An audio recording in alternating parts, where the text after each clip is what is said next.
देखिए, चुनावी नतीजों का विश्लेषण ये सिर्फ हार जीत का हिसाब किताब नहीं होता। नहीं, इसका असली मकसद तो ये है कि हम आंकड़ों की तह में जाकर ये समझें कि जमीन पर असल में बदला क्या है, लोगों की उम्मीदें किस तरफ जा रही हैं, और सबसे जरूरी कि अब गवर्नेंस मतलब शासन का अगला कदम क्या होना चाहिए। तो हम यहाँ एक फैसले की चीरफाड़ कर रहे हैं ताकि आगे का रास्ता बिल्कुल साफ नजर आए। तो आज हमारे विश्लेषण के केंद्र में है मध्य प्रदेश का विंध्य प्रदेश क्षेत्र और उसकी एक बहुत ही अहम सीट रीवा। पर एक बात साफ कर दूं, यह सिर्फ एक सीट की कहानी नहीं है। बिल्कुल नहीं, ये कहानी है उस जमीन की, उस मिट्टी की और वहां के लोगों की जिनके हर एक फैसले से यहां की सियासत अपनी दिशा तय करती है। 21,339 ये सिर्फ एक नंबर नहीं है। 2023 के चुनाव में जीत और हार के बीच का जो फासला था ना, वो ये था। और हमारी पड़ताल वो यहीं से शुरू होती है। हमें समझना है कि इस एक आंकड़े के पीछे की असली कहानी क्या है और ये हमें भविष्य के लिए क्या इशारा दे रही है। तो चलिए शुरू करते हैं। रीवा के इस जनादेश को समझने की कोशिश करते हैं और 2023 के नतीजों की एक एक परत को खोलकर देखते हैं। अब जरा आंकड़ों पर नजर डालिए, तस्वीर एकदम साफ हो जाती है। 2023 में क्या हुआ? बीजेपी को मिले 51% से भी ज्यादा वोट और कांग्रेस वो रही 37% पर, मतलब लगभग 14% का सीधा सीधा अंतर। ये एक बहुत बड़ी, एक निर्णायक जीत है और ये दिखाता है कि रीवा अब सिर्फ एक सीट नहीं रही, ये बीजेपी का एक मजबूत किला बन चुका है। लेकिन देखिए, राजनीति कभी भी सिर्फ नंबरों का खेल नहीं होती। असली कहानी तो उन लोगों की है जो वोट देते हैं। तो अगर हमें नतीजों की जड़ तक पहुंचना है तो हमें रीवा की जमीन, वहां के लोगों, उनके सामाजिक और आर्थिक ताने बाने को बहुत गहराई से समझना होगा। रीवा की आत्मा वो इसके गांवों में बसती है। ये एक कृषि प्रधान इलाका है। यहां लगभग 2,20,000 वोटर्स हैं और आप समझिए, इन लोगों की जिंदगी, इनकी रोजी रोटी, इनके सपने, सब कुछ खेती, मौसम और बाजार के उतार चढ़ाव पर ही तो टिका है। यहाँ का जो सोशल फैब्रिक है ना, वही यहाँ की राजनीति की दिशा तय करता है। देखिए, ब्राह्मण समुदाय और कोल जनजाति, ये दोनों मिलकर बीजेपी के सबसे मजबूत सोशल अलायंस की नींव हैं। इनके अलावा ओबीसी यानी अन्य पिछड़ा वर्ग और करीब 16% शेड्यूल्ड कास्ट और 13% शेड्यूल्ड ट्राइब के वोटर्स, ये वो तबका है जिसका झुकाव किसी भी चुनाव का नतीजा पलट सकता है। अब एक बहुत ही दिलचस्प ट्रेंड पर गौर कीजिए। रीवा में वोटिंग परसेंटेज वो लगातार बढ़ रहा है। 2018 में ये था 66%, जो 2023 में बढ़कर लगभग 69% हो गया। इसका क्या मतलब है? ये बढ़ती हुई पॉलिटिकल अवेयरनेस का साफ संकेत है। लोग अपने हक के लिए ज्यादा आवाज उठा रहे हैं और भविष्य की राजनीति को इस बढ़ती भागीदारी को नजरअंदाज करना बहुत महंगा पड़ सकता है। देखिए, आज को समझने के लिए ना, हमें कल के आईने में झांकना ही पड़ता है। पिछले चुनावों के जो आंकड़े हैं वो असल में सुराग हैं, ऐसे सुराग जो आज के नतीजों की पहेली को सुलझाने में हमारी मदद करेंगे। ये टेबल ये अपने आप में पिछले 25 साल की कहानी बयां करती है। अगर आप ध्यान से देखें तो बीजेपी का वोट शेयर 2003 में 56% के पीक पर पहुंचा और उसके बाद से वो लगातार 51% के आसपास बिल्कुल स्थिर बना हुआ है। और दूसरी तरफ कांग्रेस 2003 से 2013 तक एक बहुत बड़े संकट से गुजरी। सोचिए, उनका वोट शेयर 20% से भी नीचे चला गया था। अब इस चार्ट को देखिए, 2018 यहां एक बड़ा बदलाव आया। कांग्रेस का वोट शेयर डबल से भी ज्यादा होकर करीब 38% पर पहुंच गया। ये एक जबरदस्त कमबैक था।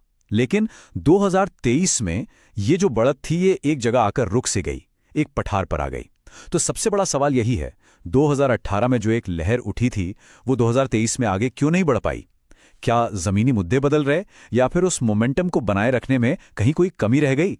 और इस सवाल का जवाब ये सिर्फ पॉलिटिकल पार्टियों के लिए जरूरी नहीं है, ये हम सबके लिए, हर नागरिक के लिए जरूरी है। क्यों? क्योंकि हमारा संविधान हर नागरिक को एक डिग्निटी, एक सम्मान के साथ जीने का हक देता है। और उस सम्मान की नींव क्या है?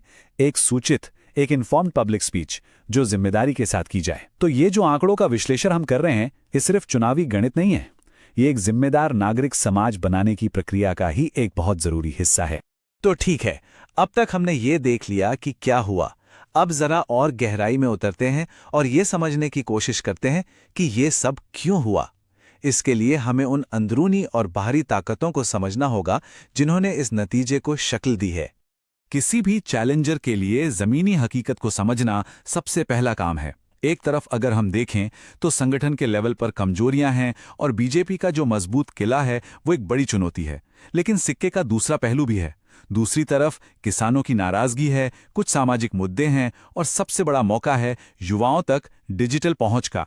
ये वो अवसर हैं जो दरवाजे पर दस्तक दे रहे हैं। और अगर हम जमीनी माहौल की बात करें तो देखिए, खाद की कमी से जो कृषि संकट पैदा हुआ है और बढ़ती हुई बेरोजगारी, ये वो मुद्दे हैं जो हर घर पर सीधा असर डाल रहे हैं।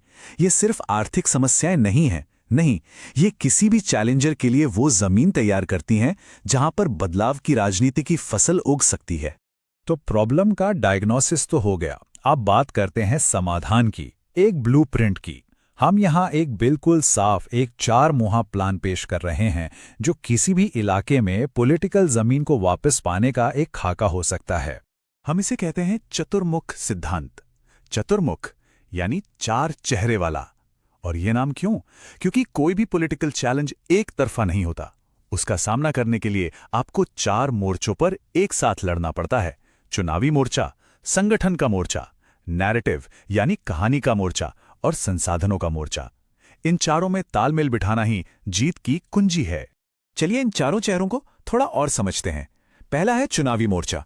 इसका मतलब है उन लोगों को साथ लाना जो सिस्टम से सबसे ज्यादा परेशान हैं, जैसे किसान और बेरोजगार युवा। दूसरा है ऑर्गेनाइजेशनल मोर्चा। देखिए, चुनाव हमेशा बूथ पर जीते जाते हैं, इसलिए संगठन को नीचे से, बिल्कुल जमीन से नए कार्यकर्ताओं के साथ फिर से खड़ा करना। तीसरा और शायद सबसे जरूरी, नैरेटिव यानी अपनी कहानी को बदलना, नेशनल मुद्दों से ध्यान हटाकर लोकल तकलीफों पर लाना और रीवा की वो आवाज बनना जो अब तक अनसुनी है। और चौथा है रिसोर्स मोर्चा। यहां मतलब सिर्फ पैसे से नहीं है, बल्कि लोगों की ताकत, मतलब वॉलंटियर्स और कम खर्चे वाले स्मार्ट डिजिटल टूल्स का सही इस्तेमाल करने से है। ये स्लाइड जो है, ये दोनों नैरेटिव्स के बीच का फर्क एकदम साफ कर देती है। एक तरफ चल रहा है विकास प्लस हिंदुत्व का नैरेटिव, और उसके सामने जो चैलेंजर नैरेटिव हम प्रस्तावित कर रहे हैं वो है आजीविका प्लस न्याय का। ये एक फंडामेंटल शिफ्ट है, एक बुनियादी बदलाव। ये वोटर्स से पूछा जाने वाला सवाल ही बदल देता है। अब सवाल ये नहीं है कि आप किस आइडियोलॉजी के साथ हैं, नहीं, सवाल ये है कि आपके बच्चों के रोजगार के लिए और आपके परिवार के न्याय के लिए कौन खड़ा है। अब किसी भी स्ट्रैटेजी को जमीन पर उतारने के लिए टाइम मैनेजमेंट सबसे जरूरी है। ये देखिए, एक 90 दिन का एक्शन प्लान। पहले 30 दिन उम्मीदवार तय करना, फील्ड रिसर्च करना और कैंपेन लॉन्च करना। अगले 30 दिन मल्टीमीडिया कैंपेन चलाना और घर घर जाकर लोगों से मिलना। उसके बाद के 20 दिन विजिबिलिटी बढ़ाना, वोटर से कांटेक्ट तेज करना और वोटिंग डे का पूरा प्लान फाइनल करना। और फिर आखिरी के 10 दिन पूरी ताकत झोंक देना, रोज रैलियां और हर बूथ पर मजबूत मौजूदगी। लेकिन आखिर में एक बात याद रखनी होगी, हर स्ट्रैटेजी, हर आंकड़ा, हर प्लान, सब कुछ एक ही जगह आकर टिकता है, वोटर पर, और उस लीडर पर जो उस वोटर का भरोसा जीत सके, जो असल में उसकी बात सुन सके। हमारे बच्चों को सिर्फ वादे नहीं चाहिए साहब, नौकरियां चाहिए। और हमारी फसलों के लिए खाद कहां है? ये आवाज किसी एक इंसान की नहीं है, ये रीवा के हर उस घर की आवाज है जो अपनी रोजमर्रा की जिंदगी में जूझ रहा है, संघर्ष कर रहा है। और ये वो सवाल हैं जिनके जवाब राजनीति को देने ही होंगे। तो वोटर्स की सबसे बड़ी शिकायतें क्या हैं? नंबर 1, खाद की कमी और खेती का संकट। नंबर 2, सामाजिक अन्याय और अत्याचार। नंबर 3, बेरोजगारी और कमरतोड़ महंगाई। नंबर 4, गांव में सड़कों और दूसरी सुविधाओं की खराब हालत। और 5वां, सरकारी योजनाओं में देरी और भ्रष्टाचार। कोई भी लीडर जो इन 5 सवालों का ठोस जवाब नहीं दे सकता, वो लोगों का भरोसा कभी नहीं जीत सकता। तो फिर सवाल उठता है कि आज के दौर में रीवा को कैसा लीडर चाहिए? देखिए, एक ऐसा नेतृत्व जो न्याय के लिए आवाज उठाए, जो आज की डिजिटल दुनिया को समझता हो, जिसकी जड़ें जमीन से मजबूती से जुड़ी हों और जिसकी पहचान उसकी ईमानदारी हो। ये किसी एक व्यक्ति की तलाश नहीं है, ये राजनीति करने के एक नए तरीके की जरूरत है, एक ऐसा तरीका जो सुनने पर और समाधान देने पर आधारित हो। और यहीं पर एक और बहुत महत्वपूर्ण सिद्धांत सामने आता है। जब हम डिजिटल तरीकों से लोगों तक पहुंचते हैं तो भरोसा बनाने के साथ साथ हम उनकी प्राइवेसी, उनकी निजता का सम्मान कैसे करें। भारत का जो डीपीडीपी फ्रेमवर्क है वो हमें एक नैतिक रास्ता दिखाता है। रास्ता ये है कि लोगों से उनकी सहमति ली जाए और उनकी जानकारी का इस्तेमाल सिर्फ उसी काम के लिए किया जाए जिसके लिए उन्होंने सहमति दी है। ये आधुनिक राजनीति का एक बहुत ही जरूरी उसूल है। यदि आप एक जन केंद्रित नेता बनना चाहते हैं और अपने निर्वाचन क्षेत्र का उत्थान करना चाहते हैं तो blueprintstrategies.ai से mgr@blueprintstrategies.ai पर संपर्क करें या 008-420-41602 पर कॉल करें। राजनीति से परे एक उद्देश्य।